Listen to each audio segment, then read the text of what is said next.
Hello everyone, welcome my YouTube channel Hansu study point. देखो अपन जब चैप्टर कर रहे हैं यहाँ पे 6.1 उसमें पहले इससे पहले वाले क्वेश्चन थे। क्वेश्चन पहला दूसरा और तीसरा पहले वाले वीडियो में देख लेना। और यहाँ पे नेक्स्ट क्वेश्चन है क्वेश्चन नंबर 4। देखो 6.1 का क्वेश्चन नंबर 4 है। देखो क्वेश्चन ये देखो ये क्या कर रहा है, ये आपको निम्नलिखित प्रतिरूप का अवलोकन कीजिए और एक स्थानों को पूर्ति कीजिए। अब देखो ये क्वेश्चन करने से पहले आपको देखना पड़ेगा, आपको डायरेक्ट ऐसा तो नहीं करना पड़ेगा भाई। आपको जैसे यहाँ पे दे रखा है 11 का स्क्वायर करना है 121, तो इस तरीके से अगर यहाँ पे जो मेथड यहाँ पे लग रहा है वो आका हुआ है ऐसा कैसा यहाँ पे भी लगना चाहिए और यहाँ पे भी लगना, तो सारों में सेम लगना चाहिए। तो यहाँ पे इसको देखते हैं कैसे करना है कैसे नहीं करना। तो मैं देखो यहाँ पे आपको देख रखा, बताओ यहाँ पे 11 दे रखा है, इस 11 को ये कह रखा है x स्क्वायर, तो आपका ये ऐसा मत कर देना जैसे 11 को 11 से गुणा करने के बाद में 121 आए, इस तरीके से नहीं देखना। आपको मैंने है देखना किस तरीके से। यहाँ पे देखो ये आपको 11 दे रखा, तो इसमें से ये देखो एक कितनी बार आ रहा, यहाँ पे देखो एक आपके पास यहाँ पे एक और दो बार एक आ रहा। अब बताओ एक कितनी बार आ रहा है, दो बार एक आ रहा है, तो आपको पता है दो एक को काउंट करना है। यहाँ पे देखो एक एक तो ये आ गया एक और दो बारी, मतलब दो बारी एक आ रहा है, तो आपको ध्यान रखना पहले एक दो बारी आ रहा है तो एक लिखना फिर दो लिखना, फिर दो के वापस आपको पहले तो एक से दो गया, पहले तो बढ़ते क्रम में गए फिर वापस घटना।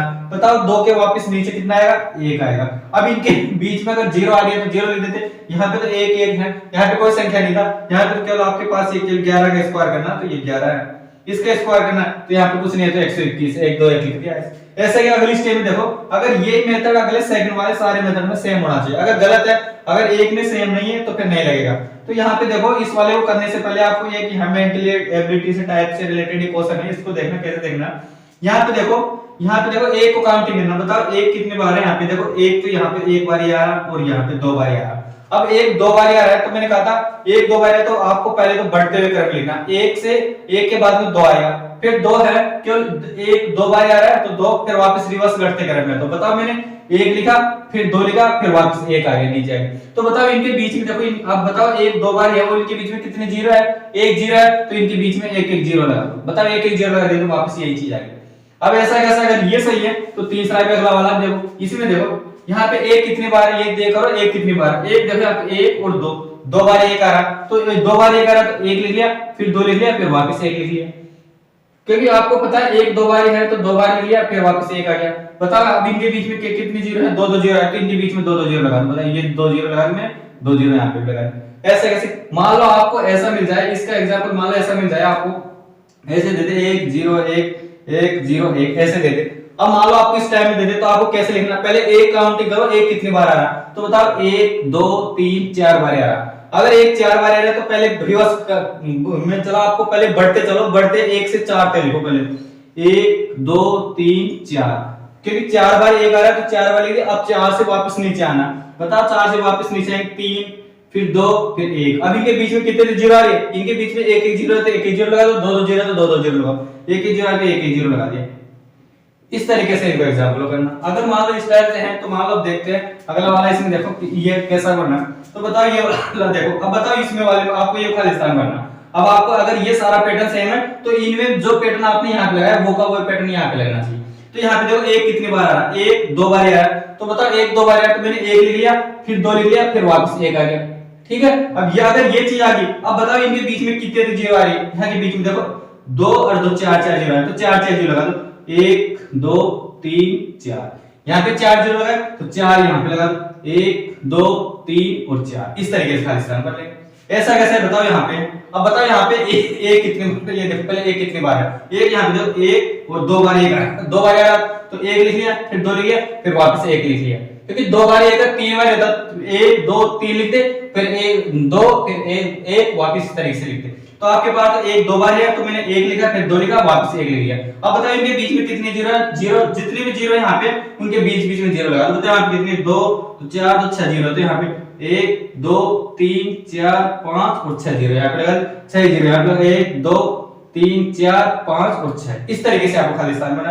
तो मेनली यहाँ आपके पास ये खालिस्तान बनना है, इस तरीके से खालिस्तान यहाँ पे बनना था, ये आपको भरने के लिए दिया था, तो इस तरीके से आपने खालिस्तान भर लिया।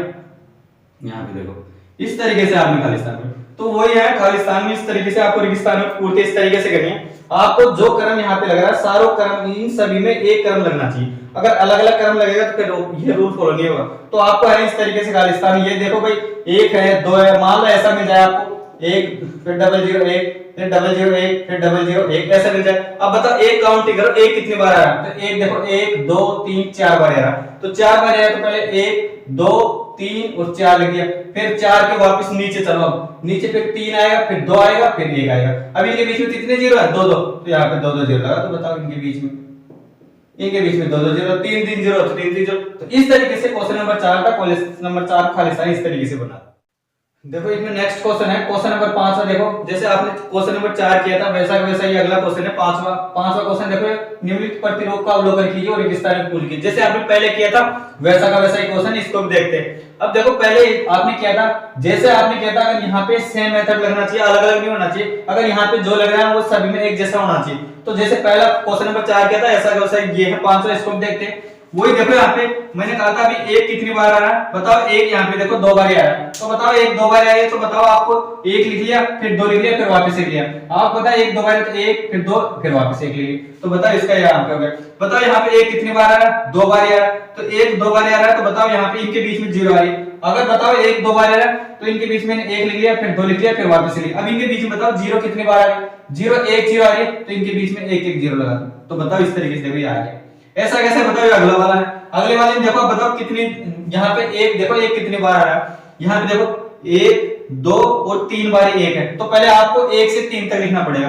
तो बताओ मैंने पहले 1 से 3 लिखा, 1 2 3 लिख लिया, फिर बताओ 3 से वापस नीचे चलो, बताओ 2 3 के फिर 2 आता है, फिर 1 आता है। अब इनके बीच में जीरो कितनी लग रही है ये देख लो। बताओ इनके बीच में जीरो कितनी है, एक एक जीरो लग रही है, तो बताओ एक जीरो लगा दी, एक जीरो लगा दी, यहाँ पे एक जीरो लगा दी, यहाँ पे एक जीरो। अब बताओ ये जो आ रहा है ये कहीं आ गया, बताओ सेम आया ऐसा। तो इस तरीके से ये अगला वाला पैटर्न है। अब बताओ इस पैटर्न में अगर ये चीज समझ में आ गई तो आपको अगला वाला पैटर्न ये करना है। अब बताओ इसमें देख के आपको ये बताओ, यहाँ पे देखो पहले ये देखो एक कितने बार आ रहा है, बताओ यहाँ पे 1 2 3 और 4 बार एक आ रहा है, तो मैं लिख रहा हूँ यहाँ पे पहले देखो, यहाँ पे 1 लिख लिया, फिर 2 लिख लिया, 3 लिख लिया और 4 लिख दिया। अब बताओ पहले बढ़ते क्रम में, अब वापस 4 से नीचे आओ लिखना पड़ेगा, फिर बताओ 3 आएगा, फिर 2 आएगा और फिर 1 आएगा।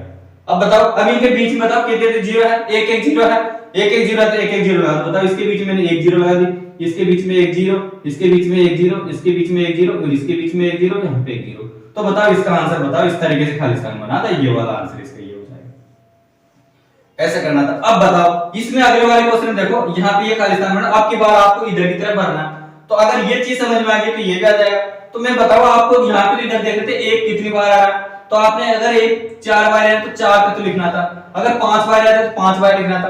तो यहाँ पे देखो आपको ये देख के पता चल गया होगा भाई, देखो यहाँ पे 1 2 3 4 5। अब बताओ 5 से वापस नीचे आ रहे हैं अपन, पहले तो यहाँ पे देखो बढ़ रहे थे और फिर आप वापस नीचे आ रहे हैं। तो बताओ यहाँ पे 5 है मैक्सिमम, तो बताओ कितना है 5 है, तो आपको ये तो पता चलेगा एक 5 बार आना चाहिए। तो बताओ मैं एक 5 बार लिख दिया, 1 2 3 4 और 5, एक बार 5 आ रहा है क्योंकि 5 बार है।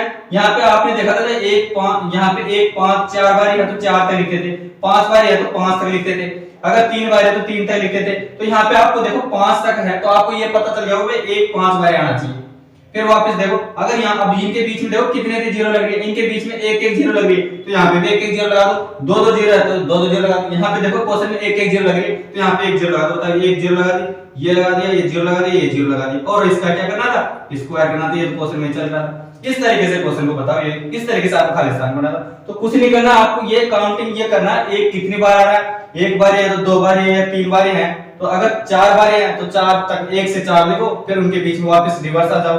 तो आपको पहले बढ़ते हुए क्रम में, फिर आपको घटते हुए क्रम में। तो इस तरीके से क्वेश्चन नंबर 5 था रेगिस्तान तीसरा, ये क्वेश्चन नंबर 4 और 5वां इस तरीके से सेम क्वेश्चन थे। इस तरीके से इनको एक एक करके इस तरीके से। अगला नेक्स्ट क्वेश्चन है क्वेश्चन नंबर 6। देखो ये क्या कह रहा है, क्वेश्चन नंबर 6 देखो ये कह रहा है दिए गए, देखो क्वेश्चन ये है, दिए गए प्रतिरूप का उपयोग करते हुए लुप्त संख्याओं का प्राप्त कीजिए। अब आपको वही है रेगिस्तान है, जैसा पहले कहते वैसे रेगिस्तान है, पर ये देखो आपको दिए हुए प्रतिरूप का उपयोग करना। अब आपको जो भी दे रखा है उसको आपको, जो मैंने आपसे पहले इसमें पहले वाला क्वेश्चन किया था, तो वहां पे देखो अगर जहां पे पहला मेथड यहाँ पे जिस तरीके से कर रहे हो वहां पे सेकंड पे भी होना चाहिए, इस पे भी होना चाहिए, तो सभी में सेम होना चाहिए। तो आपको देखना पड़ेगा भाई किस तरीके से करें। ये वाले क्वेश्चन ऐसे हैं आपको है, अभी तो आपके आती नहीं पड़ी, मेंटल एबिलिटी से रीजनिंग टाइप के क्वेश्चन है। इस तरीके को आपको समझना पड़ता है कि इस तरीके का मेथड अगर यहाँ पे लग रहा है तो इसमें भी लगना चाहिए, सभी में लगना चाहिए। तो इन क्वेश्चनों को देखते हैं किस तरीके से करते हैं। ये अगला क्वेश्चन है यहाँ पे, तो देखो यहाँ पे किस तरीके से करना। तो बताओ यहाँ पे देखो क्वेश्चन नंबर देखो छठा, इसमें देखो यहाँ पे ये देखो पहले तो आपको यहाँ 1 और 2 है, इससे बताओ ये 2 कैसे है और ये कैसे है। आपको बताओ इसका मैं यहाँ पे कारण देखिए यहाँ पे लिख रहा हूँ। आपको देखो ये बताओ 1 है, इस 1 को आपको ये ध्यान रखना। बताओ इस 1 को 2 से गुणा करूंगा मैं। बताओ यहाँ पे 1 को मैं इस 2 से गुणा करूंगा।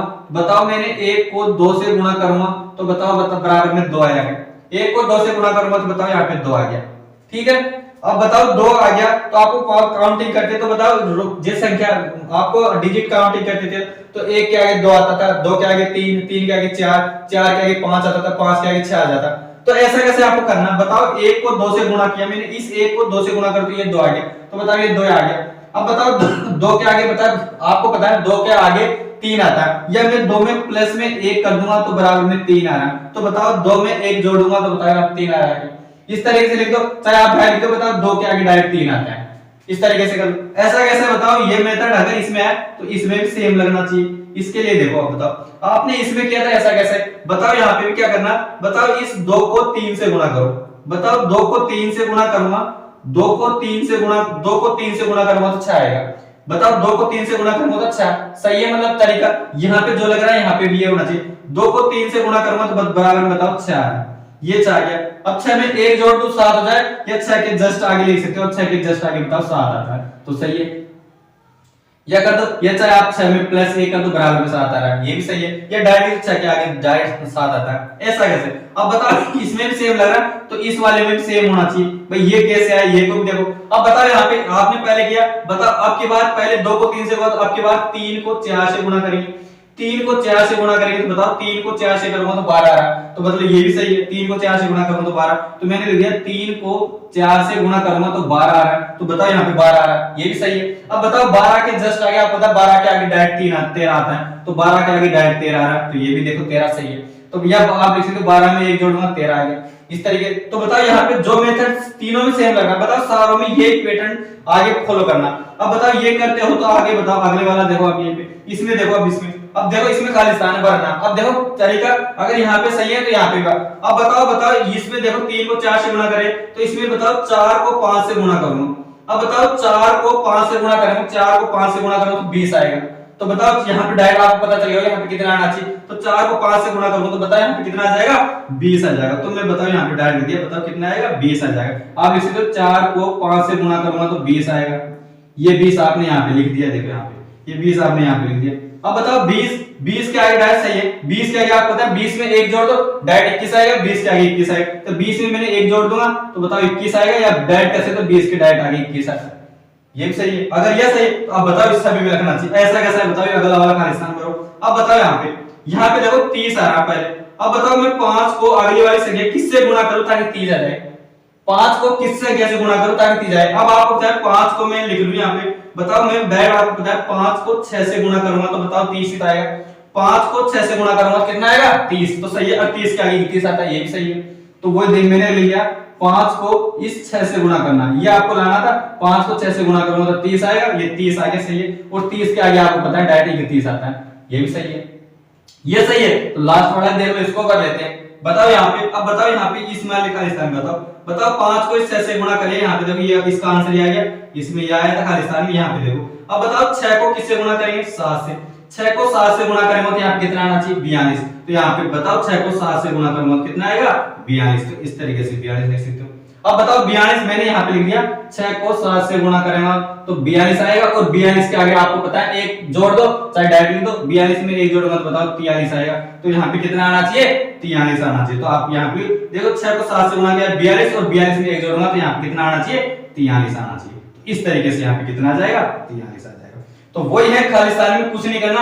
आपको मैंने कारण देके बता दिया। यहाँ पे ब्रैकेट में यहाँ पे जो लिखा, यहाँ पे देखो मैंने कारण देके इस तरीके से कारण लिखा था, किस तरीके से किया था, किस तरीके। अगर जनरली इस तरीके से कर लो, या आपको डायरेक्ट याद है। बताओ 1 को 2 से गुणा करूंगा तो 2 आ गया, 2 के आगे 3 आता है। फिर 2 को 3 से गुणा करूंगा तो 6 आ गया, 6 के आगे अगला 7 आता है। बताओ 3 को 4 से गुणा करूंगा तो 12, 3 को 4 से गुणा करेंगे 12, 12 के आगे 13 आता है। 4 को 5 से गुणा करूंगा तो डायरेक्ट 20 आएगा, देखो 20 आएगा। और 20 के आगे आपको बताइए 21 आता है। 5 को 6 से गुणा करूंगा तो 30 आएगा, और 30 के आगे 31 आता है। 6 को 7 से गुणा करूंगा तो 6 को 7 से गुणा करूं तो 42 और 42 क्या बताओ कितना आता है 13 आता है। तो इस तरीके से आराम से खालिस्तान आराम से अगर स्टेप बाय समझ में आते हैं तो इस वाले क्वेश्चन को यहाँ पे देखो इसमें नेक्स्ट क्वेश्चन है क्वेश्चन नंबर 7वां। देखो इसमें क्वेश्चन नंबर 7वां क्या कर रहा है यहाँ पे देखो आपको क्या करना है योग सक्रिय किए बिना आपको क्या याद करना है योगफल ज्ञात करना। अब देखो ये क्वेश्चन भी कह रहा है आपको योग सक्रिय बिना योगफल ज्ञात करना। तो देखो आपको ये वाला क्वेश्चन इसमें आपको कई तरीके से ऐसा सोच रहे हैं सर डायरेक्ट इनका योग करके मान लो इनका योग करके लिख दे। तो बताओ ये क्वेश्चन भी कह रहा है मैं आपको योग सक्रिय योग करना है नहीं और डायरेक्ट आंसर निकालना है। तो आपको बताओ इस टाइप के क्वेश्चन आते हैं इस टाइप के क्वेश्चन को किस तरीके से करना है। यहाँ पे देखो क्वेश्चन है इस तरीके क्वेश्चन को किस तरीके से करना है। यहाँ पे देखो आपको ये देखो यहाँ पे नंबर ऑफ ये देखो पद कितने हैं यहाँ पे।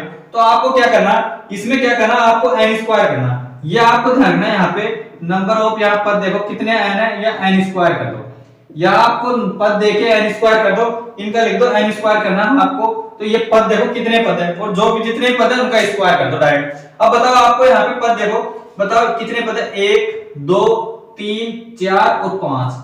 बताओ कितने पद है 5। अगर 5 पद है तो आपको पता है डायरेक्ट n है n पद है या आपको पता है कितने पद है आपको पता है। अगर पता नहीं है तो डायरेक्ट लिख सकते हो n स्क्वायर आपको पता है n लिख सकते हो n स्क्वायर बराबर। अब बताओ n में आपको ये देखो कितने पद है n की वैल्यू नंबर ऑफ कितने पद है। तो यहाँ पे 1 2 3 4 5। तो बताओ 5 पद है तो डायरेक्ट लिख दो 5 का स्क्वायर करके डायरेक्ट लिख दो कितने आएंगे 25 आएंगे। तो बताओ इसका आंसर कितना हो जाएगा 25। इस तरीके से डायरेक्ट तो आपको कह रहे योग सक्रिय की ना योग भी नहीं करे और इस तरीके से करना। अगर योग करते हो तो डायरेक्ट इस तरीके से नहीं लिख सकते। आपको क्वेश्चन नहीं करना योग किए बिना आपको डायरेक्ट करना। तो आपको नंबर ऑफ पद गुणो कितने पद है उनका स्क्वायर करके डायरेक्ट आंसर लिख सकते हो।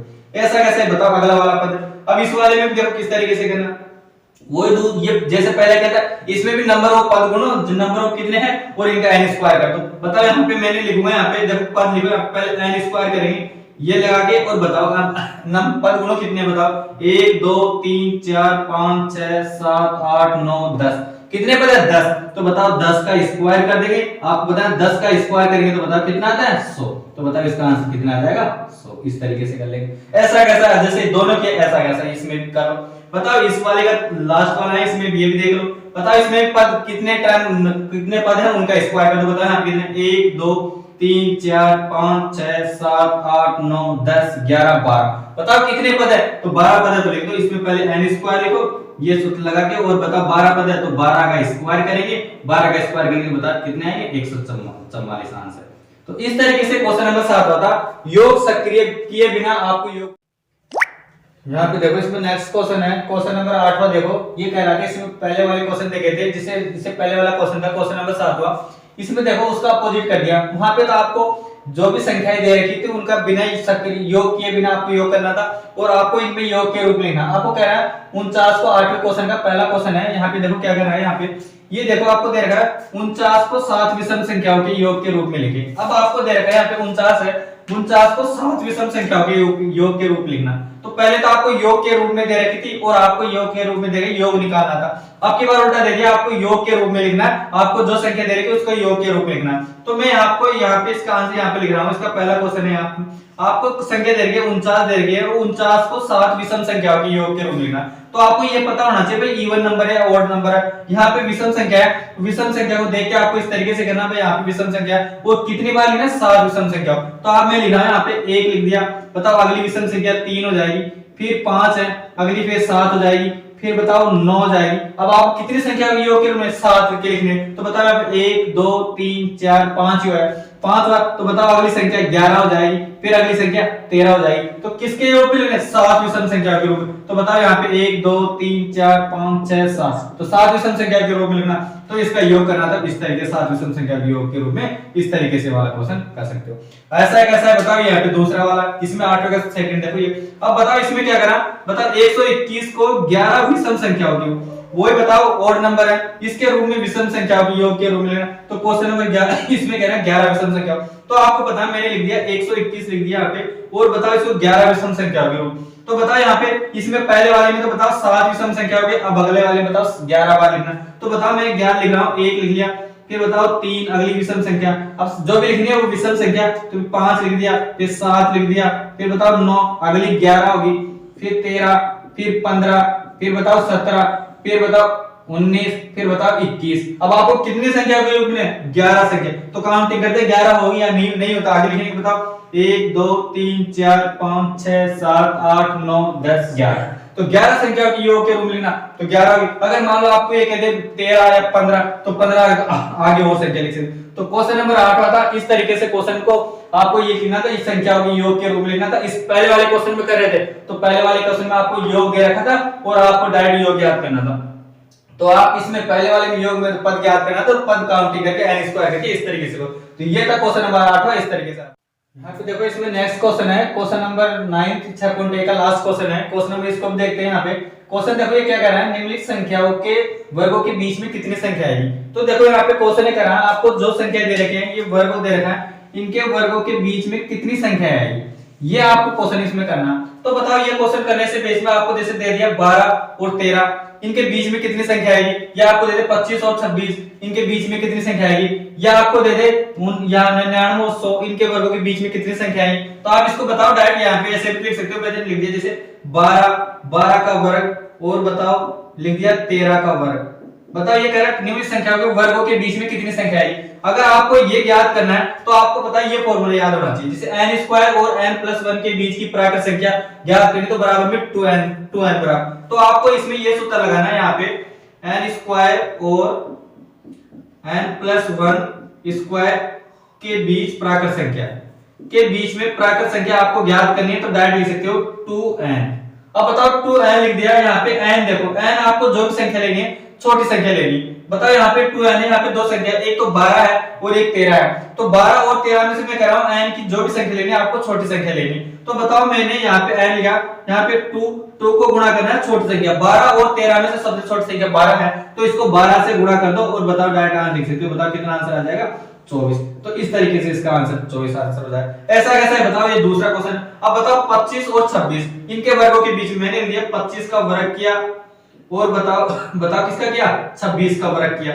अब बताओ इनके वर्गों के बीच की प्राकृत संख्या निकालनी, तो बताओ इनके बीच की आपको वही सूत्र लगाओ, यहाँ पे n स्क्वायर और n+1 के बीच की आपको प्राकृत संख्या लिखानी है, बराबर में कितने हैं, 2n है। 2n है तो बताओ यहाँ पे n है, यहाँ पे 2n को गुणा करना है n में कह रहा हूँ छोटी संख्या, आपको n लेनी है, इनमें से छोटी संख्या लेनी है। यहाँ पे n बताओ यहाँ पे छोटी संख्या है, यहाँ पे 25 और 26 में से छोटी संख्या कौन सी है, 25 है। तो यहाँ पे 25 को गुणा कर दो और आप डायरेक्ट लिख सकते हो, इसका आंसर कितना आ जाएगा, 50। इस तरीके से क्वेश्चन हो जाएगा। ऐसा कैसा लास्ट है। अब बताओ इस वाले क्वेश्चन है, यहाँ पे इसका वर्गों का करना, पहले मैंने इसका वर्ग किया, इसका वर्ग किया, ये किया, और बताओ किसका करना है, 100 का वर्ग। तो क्वेश्चन ही कर रहा है संख्याओं के बीच वर्गों के बीच की संख्या कितनी है, तो वर्ग कर दिया और इनकी बीच की संख्या निकालनी। तो आपको डायरेक्ट फॉर्मूला है n स्क्वायर और n प्लस बीच के प्राकृत संख्या निकालनी, तो आपको पता है डायरेक्ट सूत्र है इसका 2n करना है और बताओ 2 को गुणा करना n की सबसे छोटी लेना, इन दोनों में सबसे छोटी संख्या कौन सी है, 99। बताओ इसको गुणा करेंगे तो बताओ आज यहाँ पे देखो इस 99 को किससे गुणा करना है, 2 से। तो बताओ 9 दूनी 18, 9 1 18, बताओ कितने हो जाएगा, 1 19। तो बताओ इसकी संख्या कितनी हो जाएगी, 198। तो बताओ इस तरीके से। तो ये क्वेश्चन था, क्वेश्चन नंबर लास्ट क्वेश्चन था ये, इसमें आपको कुछ नहीं करना, आपको वर्गों के बीच में कितनी संख्या ज्ञात करनी। अगर वो संख्या ज्ञात करनी तो आपको जनरल फॉर्मूला ये वाला याद रखना पड़ेगा। तो आपको यहाँ पे n स्क्वायर और n+1 के बीच की प्राकृत संख्या निकालनी, तो यहाँ पे n और n+1 करेंगे तो वो यही चीज आएगी। तो मैंने डायरेक्ट दिया n स्क्वायर और n+1 के बीच की प्राकृत संख्या निकालनी, तो डायरेक्ट 2n लिखो और यहाँ पे n की वैल्यू सबसे छोटी संख्या लेना, छोटी संख्या से गुणा करके डायरेक्ट इस तरीके से आंसर। तो चाहे कोई सी बात है, मान लो आपसे कह दे यहाँ पे भाई 100 और 101 के बीच की प्राकृत संख्या निकालो। अब बताओ 100 और 101 के बीच निकालनी, 2n करना है। बताओ n की वैल्यू बताओ, छोटी संख्या 100 है, तो बताओ 100 से गुणा कर देंगे तो डायरेक्ट बताओ 2 सारे। इस टाइप से कई सारे क्वेश्चन आओ इस तरीके से आराम से। तो ये क्वेश्चन नंबर लास्ट था, 6.1 का लास्ट क्वेश्चन था। इस तरीके से आपका चैप्टर 6.1 खत्म है। अब ये वीडियो आपको कैसा लगा तो आपको लाइक शेयर और सब्सक्राइब करके बताइए।